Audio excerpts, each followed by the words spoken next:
بسم اللہ الرحمن الرحیم۔ زندگی بہت مختصر ہے، اتنی کہ اگلے لمحے بات کرنا بھی نصیب نہ ہو، لہٰذا جس حد تک اور جیسے بھی ممکن ہو اللہ کے رستے پر چلتے رہیں۔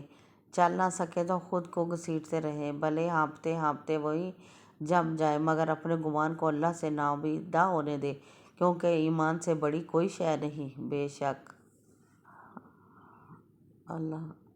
عورت کا سر ننگا کرنے کا وبال۔ عورت جب بلا وجہ اپنا سر ننگا کرتی ہے تو اس سے فرشتہ دور چلا جاتا ہے۔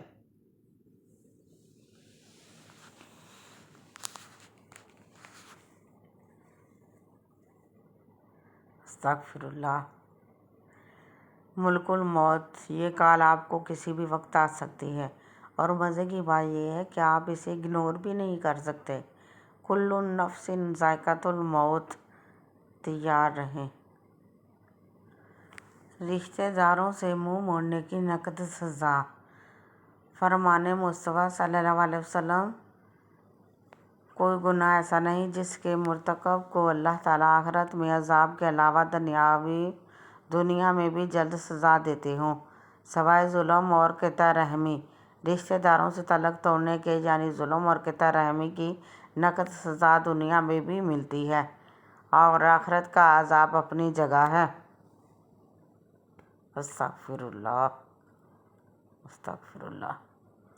اولاد کے درمیان انصاف کرو۔ نعمان بن بشیر رضی اللہ عنہ نے بیان فرمایا کہ میرے والد نے مجھے ایک غلام تحفہ دیا تو میری والدہ نے کہا کہ جب تک آپ رسول اللہ صلی اللہ علیہ وسلم کو اس پر گواہ نہ بنائیں میں راضی نہیں ہو سکتی۔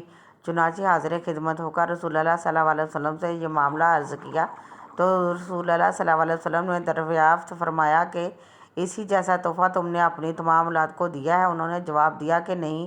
اس پر آپ صلی اللہ علیہ وسلم نے فرمایا کہ اللہ سے ڈرو اور اپنی اولاد کے درمیان انصاف کرو۔ چنانچہ وہ واپس ہوئے اور تحفہ واپس کر دیا۔ اللہ کے لاڈلے، کچھ لوگوں کو اللہ موسیٰ کی طرح لاڈلا رکھتا ہے، انہیں تکلیف دیتا ہے، آزماتا ہے، انتظار کرواتا ہے، پھر ان کے لیے سمندر سے راستہ نکالتا ہے، انہیں فرعون جیسوں سے محفوظ رکھتا ہے۔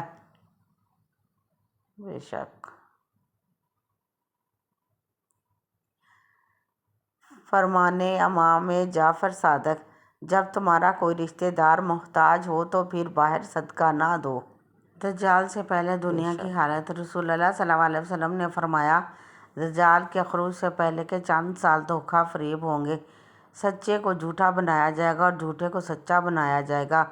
خیانت کرنے والے کو امانت دار بنا دیا جائے گا اور امانت دار کو خیانت کرنے والا قرار دیا جائے گا، اور ان میں روبیزہ گفتگو کریں گے۔ پوچھا گیا روبیزہ کون ہے؟ گھٹیا یعنی فاسق و فاجر لوگ، یہ لوگوں کے اہم معاملات میں رائے زنی کریں گے۔